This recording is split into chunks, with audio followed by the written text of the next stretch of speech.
रीता और मीता सगी बहनें थी, लेकिन उनमें जानी दुश्मनी थी। दोनों एक दूसरे को बिल्कुल पसंद नहीं करते थे और हर वक्त बस एक दूसरे को परेशान करने के बारे में ही सोचती रहती थी। उनके लड़ाई झगड़े से उनकी माँ भी बहुत परेशान रहती थी। एक दिन सुबह के समय दोनों फिर से आपस में लड़ने लगी। मीता की बच्ची, तूने आज फिर से मेरा सामान चुरा लिया, चोरनी। अरे देखो देखो देखो, आज तो चोर के घर पर चोरी हुई है। चुड़ैल, मैं तुझे जान से मार दूंगी। बहुत दिनों से तू मेरे हाथों से पिटी नहीं है ना, इसीलिए तेरा दिमाग बहुत खराब हो रहा है। तो मैं क्या तुझे छोड़ दूंगी डायन? आ, हाथ तो लगा के दिखा मुझे। दोनों एक दूसरे को बहुत मारती हैं। ये सारा शोर सुनकर उनकी माँ भागी भागी वहाँ आती है। अरे अरे अरे, क्या हो गया? छोड़ो एक दूसरे को, मार डालोगी क्या एक दूसरे को? मैं कहती हूँ दूर हटो हटो। माँ, इसने मेरी चप्पल चुराई है। लड़ाई की जड़ यही है, मैंने कुछ भी नहीं किया है। ओ, और तूने भी तो मंदिर से ही चुराई थी, मैंने तुझसे चुरा ली। आई बड़ी मुझ पर इल्जाम लगा रही है। हे भगवान, कैसी लड़कियां हैं ये। तुम दोनों को देखकर कौन कहेगा कि तुम सगी बहनें हो। अरे करम चलियो, मैं कहती हूँ छोड़ो एक दूसरे को, जाओ जाकर कोई दूसरा काम करो। मैं तो तंग आ गई हूँ ये रोज रोज की मारपीट से। रीता और मीता की माँ उन्हें अलग करती है और दोनों को अलग अलग काम करने के लिए भेज देती है ताकि वो उन्हें लड़ने से रोक सके। अरे भगवान, ना जाने ये लड़कियाँ कब सुधरेंगी। मैं इन्हें अकेले पाल रही हूँ, ये देखकर भी इन्हें जरा सी शर्म नहीं आती।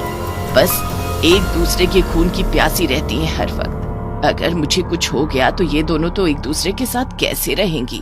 रीता और मीता की माँ यही सब चिंता करते करते घर से बाहर आ रही थी कि तभी एक गाड़ी आती है और उसे टक्कर दे देती है। उसकी तुरंत मौत हो जाती है और वो एक चुड़ैल में बदल जाती है। अरे ये क्या हो गया? मैं कैसे मर गई? मैं तो चुड़ैल बन गई। अब मेरी बेटियों का क्या होगा? चुड़ैल वहाँ खड़ी होकर यही सब सोच ही रही थी कि तभी उसकी दोनों बेटियां भागी भागी आती है। माँ, ये तुम्हें क्या हो गया?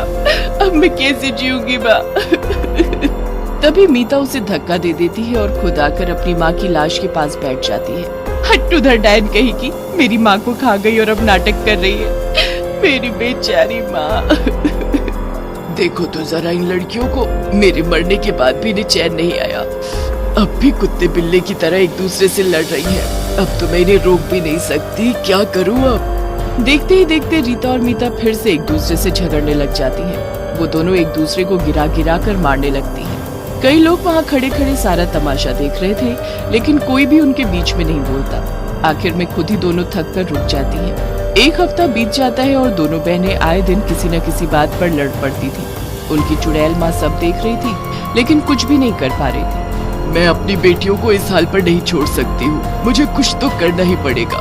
अरे ऊपर वाले, मुझे कोई रास्ता तो दिखाओ ऊपर वाले। तभी वहाँ पर रीता और मीता की चाची आ जाती है। वो उन्हें बिल्कुल भी पसंद नहीं करती थी। उनके साथ ऐसा हादसा होता देखकर वो मन ही मन बहुत खुश थी। अरे अरे अरे, मेरी प्यारी बच्चियाँ, कितना बुरा हुआ तुम्हारे साथ मेरी परियों।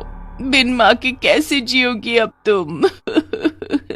रीता मीता की चाची उन्हें गले लगाकर झूठ मूठ में ही जोर जोर से रोने लगती है और चुड़ैल वहीं खड़ी होकर ये सब देख रही थी।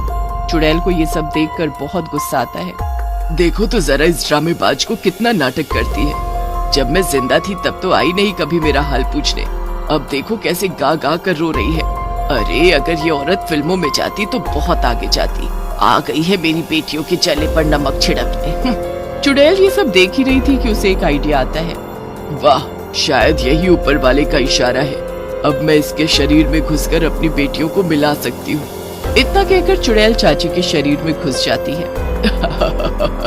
अब इसके शरीर का इस्तेमाल करके मैं इन दोनों लड़कियों को सही रास्ते पर लाऊंगी।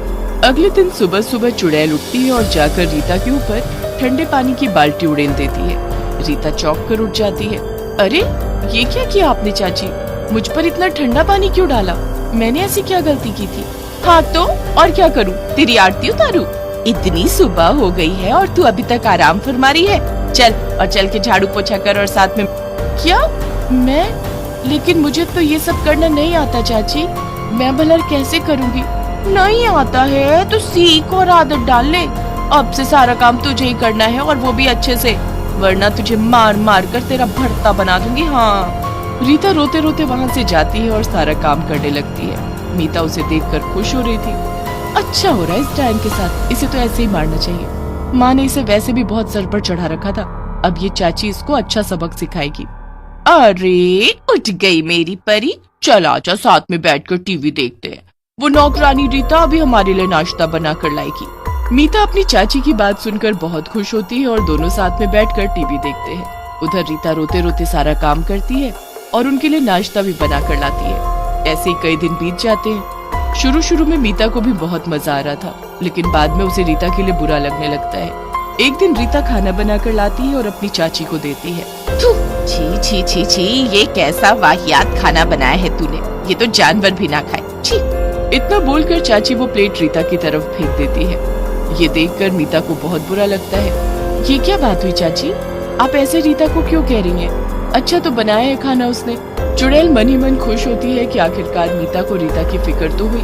ओह, तो अब तू मुझे सिखाएगी कि किससे कैसे बात करनी है। रुक, तुझे भी अभी ठीक करती हूँ। इतना कहकर वो पास में रखा डंडा उठाती है और मीता को मारने लगती है। रीता ये देखकर बहुत खुश होती है, क्योंकि अभी तक चाची सिर्फ उसे ही परेशान कर रही थी और मीता मजे से घूम रही थी। अब रीता को लग रहा था कि मीता को भी सजा मिल चुकी है और उसे मजा आ रहा था।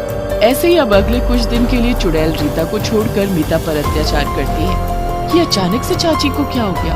अभी तक तो रीता को पीट रही थी, लेकिन अब मेरे पीछे पड़ी है। कुछ भी हो, इसे घर से निकालना ही पड़ेगा। फिर मीता रीता के कमरे में जाती है और उससे कहती है, वैसे तो तू मुझे कुछ खास पसंद नहीं है, लेकिन मुझे तुझसे कुछ कहना है कि चाची हमारे घर में रहकर हमारे ऊपर ऐसे दादागिरी नहीं कर सकती है। मैं चाहती हूँ कि हम दोनों मिलकर इन्हें यहाँ से भगा दे। मैं भी तुझसे यही बात करना चाहती थी। मुझे भी इस चाची ने बहुत परेशान किया है। हम दोनों एक दूसरे के साथ कुछ भी करें, लेकिन कोई बाहर वाला आकर इस तरह हम पर हुक्म नहीं चला सकता है। चुड़ैल वहीं खड़े होकर ये सारी बातें सुन रही थी। वो रीता और मीता के सामने आ जाती है। अरे मीता, वो देखो चुड़ैल, भागो। रुक जाओ रीता, मैं तुम्हारी माँ हूँ। मरने के बाद मैं इसी घर में चुड़ैल बनकर भटक रही हूँ। रीता और मीता अपनी माँ के गले लग जाते हैं। माँ, तुमने देखा ना चाची ने हमें कितना परेशान किया। मेरे बच्चों, समझ लो कि वो तुम्हें मिलाने के लिए आई थी। आखिरकार आज जाके तुम दोनों ने सारी दुश्मनी भुलाकर एक दूसरे से बहनों की तरह बात की है। मेरी आत्मा को मुक्ति इसीलिए नहीं मिल पाई थी क्योंकि तुम दोनों को ऐसे लड़ता छोड़कर मैं नहीं जा पाई। माँ, अब हमने सबक सीख लिया है। अब हम कभी भी नहीं लड़ेंगे और एक दूसरे का ख्याल भी रखेंगे। हाँ माँ, हम वादा करते हैं, अब हम कभी नहीं लड़ेंगे। यही तो मैं सुनना चाहती थी। अब जाकर मुझे सुकून मिला है। लेकिन माँ, हम इस चाची को अब घर से कैसे निकाले? अरे उसकी चिंता तुम मत करो, वो सब तुम मुझ पर छोड़ दो। इतना कहकर चुड़ैल वहाँ से गायब हो जाती है और जाकर चाची के कमरे में खड़ी हो जाती है। चाची शीशे में देखकर मेकअप कर रही थी और गाना गा रही थी। सवार लूं, सवार लूं, सवार लूं, हाय सवार लूं। आजा आजा, मैं तुझे सवारती हूँ। अरे अरे, ये क्या चुड़ैल, बचाओ बचाओ, इस घर में चुड़ैल है, बचाओ, छोड़ मुझे। फिर चुड़ैल उसे जमीन पर पटक देती है। रीता और मीता की चाची वहाँ से उल्टे पैर अपने घर को भाग जाती है। बाप रे बाप, अब दोबारा कभी नहीं आऊंगी इस घर में। अरे यहाँ तो चुड़ैलें सरेआम घूमती है, भागो। अपनी चाची को ऐसे भागते देखकर रीता और मीता बहुत हंसती हैं। मेरी बच्चियों, तुम अब ऐसे ही प्यार से रहना। तुम्हें ऐसे खुश देखकर मेरी आत्मा को शांति मिल गई है। मेरे यहाँ रहने का मकसद अब पूरा हो गया है और अब मुझे जाना होगा। तुम अपना ख्याल रखना। और फिर चुड़ैल गायब हो जाती है। उस दिन के बाद से कभी भी रीता और मीता ने आपस में झगड़ा नहीं किया और बहुत प्यार से रहने लगे।